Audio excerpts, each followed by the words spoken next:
Всем привет! Меня зовут Вика. Давайте посмотрим новый расклад Таро для мужчин. Кто же за вами наблюдает? Как всегда, настраивайтесь на расклад. Для энергообмена ставьте лайк, подписывайтесь на мой канал, делитесь видео с друзьями. И смотрим, в каких энергиях вы находитесь.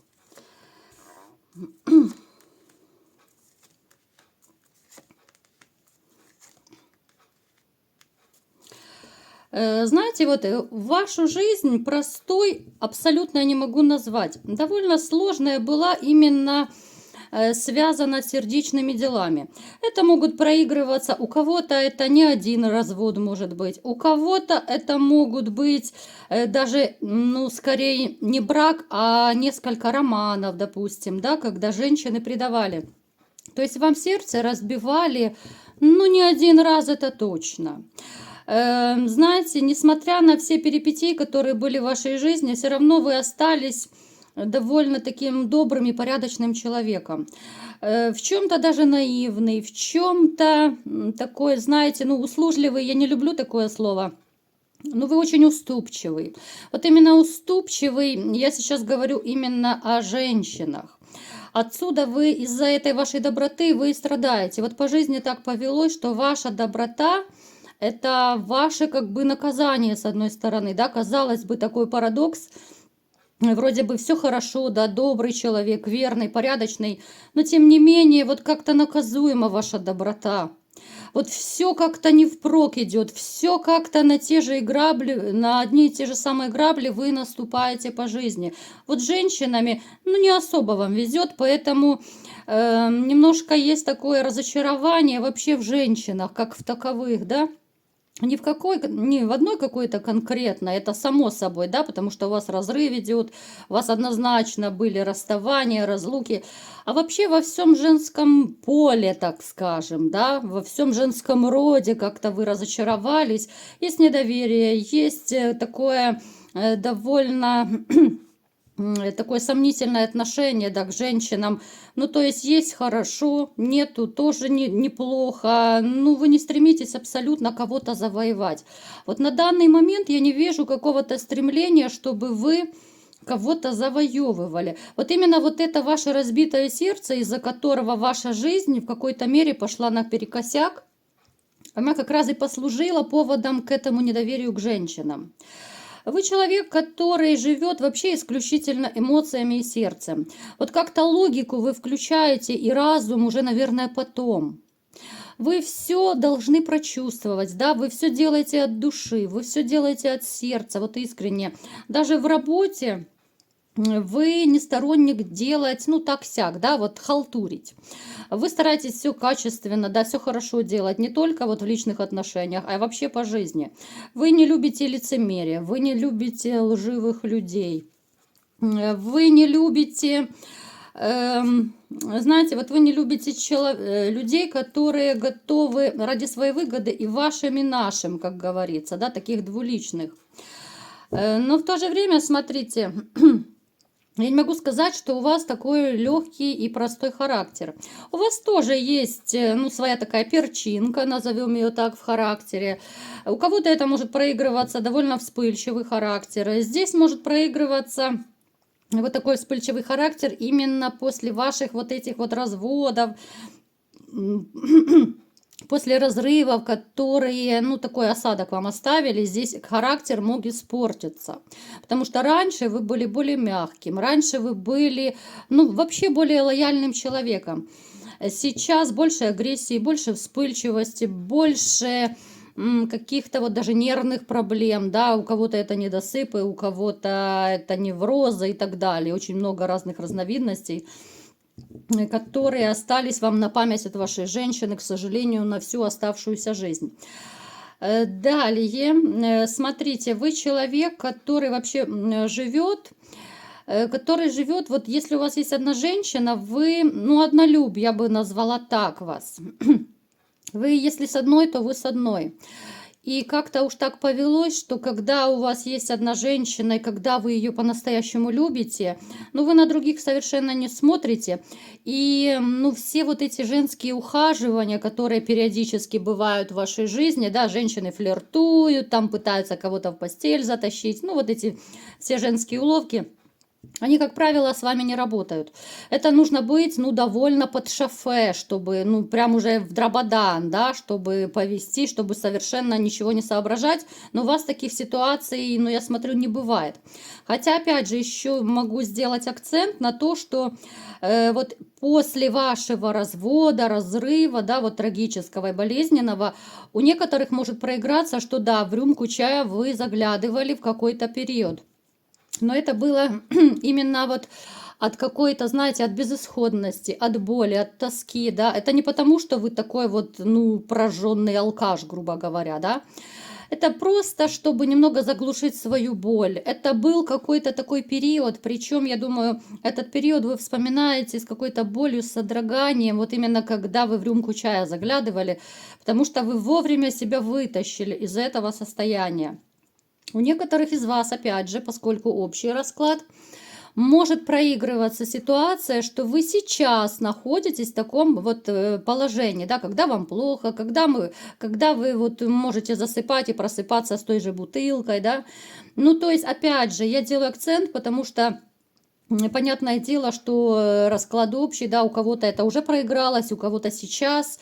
Поэтому, смотрите, вот я стала как-то, если вы заметили, иногда проговаривать даже о тех мужчинах, вот которые меня смотрят, да, мои расклады, которые даже сейчас находятся в токсичных отношениях. Я даже иногда пару слов и для вас рассказываю. То смотрите, вот именно для вас я сейчас говорю, те, кто сейчас вот в таких отношениях, которые себя изживают. Будет больно. Вот вы разойдетесь, да, вот вы разойдетесь, это 99%. Потому что так, как вы сейчас живете, жить нельзя. Помимо того, что у вас уже хронические болячки пообострялись, вы можете заработать новые, вы, ну, уже скоро психом станете, извините, если вы не стали, именно от такой ситуации, от холода в отношениях, в которых вы находитесь, и плюс... Ну да, период восстановления будет довольно тяжелый. Это я сейчас озвучила, еще раз говорю, тем, кто живет в таких вот токсичных отношениях. Может быть, вы сомневаетесь, уйти или остаться, но я вас смею заверить, что долго вы так не выдержите. Либо вы туда к праотцам уйдете, простите за такие слова, но говорю то, что есть. Просто ваше сердце может у кого-то не выдержать. У кого-то еще могут быть какие-то болезни, но довольно-таки опасные. Именно из-за ваших стрессов. Поэтому, ну, здесь такая ситуация, когда вот уйти, это будет ваше спасение. Ну, а дальше вы уже, конечно, сами решайте. Я никому не могу указывать. Это ваша судьба, ваша жизнь. Но то, что вас может ждать, я как бы предупредила. Итак, смотрим. Какая же женщина пришла к нам сегодня на расклад? Что же это за дамочка такая пришла? Это женщина, которая довольно юная, она однозначно моложе вас. Она так тихо, тайно в вас влюблена, да? Но она особо это не афиширует. Да, у кого-то может проигрываться какое-то легкое общение. Это может быть общение, ну, на уровне там «здравствуйте, до свидания», да. Может быть где угодно она, да, потому что я не буду сейчас конкретно говорить, общий расклад, не будем привязываться к одному месту, к одним событиям. А вы просто слушайте и анализируйте. Смотрите, эта женщина, почему-то мне хочется ее девочка назвать, очень юная. Ну, либо же она намного моложе вас, ну, либо она реально такая, ну, я не знаю, лет 20, может быть, плюс-минус. Очень такая наивная, очень... Вот она чем-то, знаете, она с вами похожа. Она с вами похожа, причем вот здесь даже сходство в характере есть, да, вот по наивности, по доброте, вот таких вот моментах, именно вот сердечных, душевных, да. Она может быть по знаку зодиака, водного знака. Это девушка, да, вот, которая, она, в принципе, по жизни еще ничего особо не видала. Вот она влюбилась в вас, знаете, вот как, я не знаю, наивная ученица, либо же студентка в своего там учителя, в преподавателя, да. И вот она как бы со стороны вот за вами наблюдает и любуется. Но здесь давайте сейчас более детально посмотрим, что же ей в вас нравится, да, вот чем она любуется.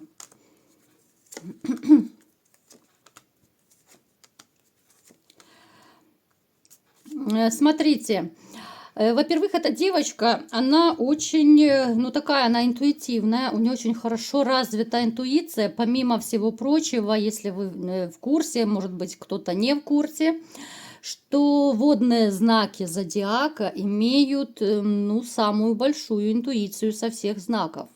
Поэтому, кто из вас сейчас водные знаки, да, вот я, кстати, тоже водный знак. Напишите в комментариях, есть у нас здесь водные знаки? Рак, рыба, скорпион, да, вот у вас, ну, повышенная интуиция, и у вас самая большая склонность к эзотерике, к магии, вот к таким, к мистическим направлениям. Эта девочка обладает очень хорошей интуицией, даже, знаете, я бы сказала, может быть, даже у нее какие-то вот реально магические способности есть. Это могут быть ясновидение, какая-то вот экстрасенсорика, вот в таком направлении. Она вас очень здорово чувствует. Вот именно чувствует вас энергетически. Когда вы с ней пересекаетесь вот тем или иным образом, да, она даже вплоть до того, что она как-то вот ощущает, в каком вы настроении, да, это не просто по лицу, там, по выражению лица, глаз, там, да, вот по глазам тоже можно сказать, когда человек грустит, когда, там, я не знаю, не в настроении и так далее. Вот она именно чувствует очень хорошо, как будто это ваша родная душа. Кстати, с этой девочкой у вас есть какая-то, ну, реально кармическая связь. Очень интересный такой момент. Здесь может у вас с ней проиграться, несмотря на то, что у вас большая разница в возрасте, может быть, да. У вас может проиграться и настоящая, причем судьбоносная любовь с этой юной девушкой, и семья даже, что немаловажно, потому что вы человек, который однозначно ориентирован на семью.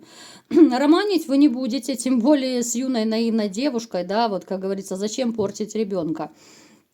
Вы не будете просто вот романить, а давайте-ка все-таки уточним, вот влюбитесь вы в нее или нет.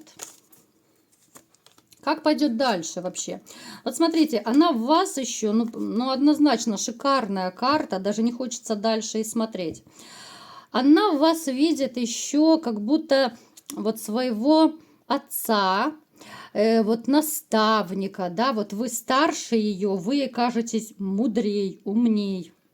Вы для нее, знаете, вот вы для нее как будто вот, ну, мужчина, которого она держит на пьедестале, на которого вот она хочет равняться, ну, равняться в том смысле, что по выбору своего спутника жизни. Ну, смотрите, по-простому объясняю. То есть она, когда на вас смотрит, когда вы с ней где-то пересекаетесь, она думает, ну, и смотрит влюбленными глазами, и думает, что вот она хотела бы такого мужа иметь, такого мужчину, да, вот она хотела бы детей от такого сильного, да, вот мужчины, каким вы для нее являетесь. Смотрите, даже если кто из вас не такой прям обеспеченный, понятно, что меня смотрят абсолютно разные люди, разные категории, и возрастные, и по статусу разные. Даже если у вас нет такого достатка, но именно в ее глазах вот вы почему-то кажетесь таким сильным, да, она чувствует у вас такой вот потенциал мужчины-защитника, мужчины, с которым можно реально вот рожать детей. Я уже не раз говорила в своих видео, что женщины очень хорошо считывают именно энергетически, они чувствуют мужчин, от которых можно рожать детей. Это просто необъяснимо.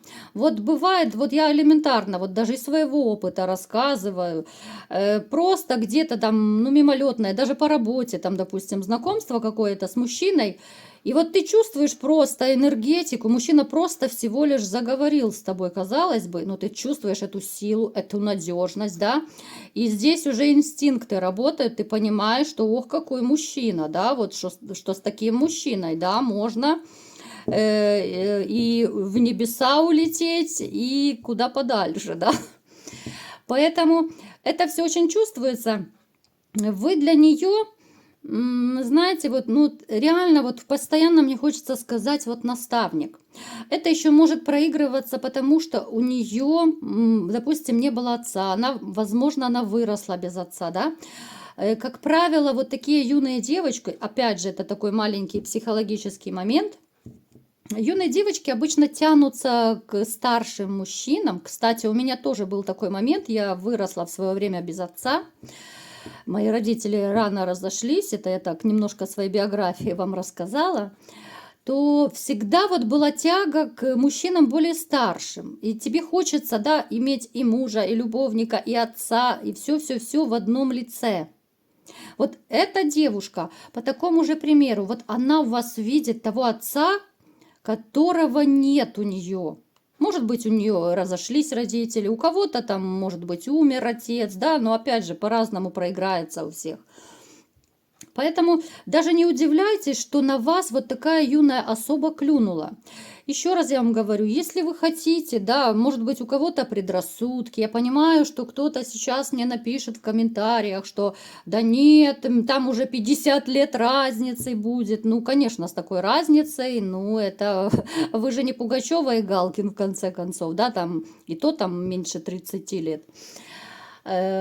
Поэтому смотрите, в принципе, все в ваших руках. Карта потрясающая. Вот даже кто понимает Таро, да, у нас и туз кубков, у нас и любовь, и семья, у нас выпал и император, да, вот это тоже суперская карта, это надежный, стабильный человек, надежный, стабильный брак, причем судьбоносный. Стабильность и по 4 жезлов у нас падает. Если вы, в общем-то, заинтересованы в этой девушке будете. А вы будете в ней заинтересованы, потому что вы будете с ней чуть чаще общаться. Вот как-то так сложится ваша жизнь. У кого-то это коллега по работе окажется, у кого-то там, я не знаю, может быть, продавец в магазине или еще где-то вы в компании пересекаетесь. Вы с ней будете чаще общаться. Просто единственное, вот обратите внимание на то, что вот она... Но она внешне даже юная, она более наивная такая, это в разговорах чувствуется. Вот она какая-то, знаете, по-детски, вот она чистая, по-юношески чистая. Даже может проиграться, кстати, что она девственница. У некоторых может проиграться. Конечно, для кого-то это страшно, да, а кто-то наоборот хочет, да, не хочется какую-то помойку иметь, извините за выражение. А чистота, вот именно чистота, это как раз тот момент, который привлекает некоторых мужчин. Поэтому, смотрите, вот такая юная девушка, она за вами наблюдает, да, понятное дело, что она не будет за вами бегать, она побаивается. Но она, вот обратите внимание, проанализируйте, да, вот у вас будет вся ночь впереди, вы можете подумать, проанализировать, хватит спать, нечего спать. Думайте и вспоминайте, что это за женщина, либо же девушка, которая есть в вашем окружении, которая намного младше вас, но она смотрит такими влюбленными глазами на вас, которая, ну, по-юношески, по-детски все-таки влюблена. Знаете, это на самом деле очень здорово, когда... один старше в паре, да, особенно когда старший мужчина, я не говорю там на 50, на 40 лет старше, ну, в пределах разумного, но тем не менее, вот вы сможете ее многому научить. Вот если, даже я не только вот эту девушку беру, да, я вообще, в общем, вот вам рассказываю, если в вашей жизни встретится женщина, которая будет, ну, намного моложе, ну, даже на 10 лет, там, на 15, вы реально будете ее учить. Вот волей или неволей, но вы будете у нее как какой-то наставник, да, вот как ее учитель, потому что вы больше прожили, у вас больше опыта, больше мудрости, да, вы можете какие-то свои навыки ей передать. Но это на самом деле очень интересно, это сближает, да? Понятное дело, что вы не будете сидеть и рассказывать, да, вот как учитель, вот это сюда положи, вот это туда положи, туда ножкой стань. Нет, конечно, это в процессе общения, да, вот просто женщины юные как губки впитывают от своих таких вот старших наставников. Просто в процессе вот вашего бытия так и будет. Поэтому довольно интересная такая дама сегодня, даже девочка. Мне постоянно хочется ее, девочка такая юная, наивная, хочется ее так прижать и обогреть. Настолько такая, знаете, теплая энергетика идет от расклада. Вот реально такая детская какая-то чистота, теплота и наивность. Поэтому дерзайте. Кто не рискует, тот не пьет шампанского. Все в ваших руках. Вот такой был расклад сегодня. Кому понравился, ставьте лайк, подписывайтесь на мой канал, делитесь видео с друзьями и всем пока!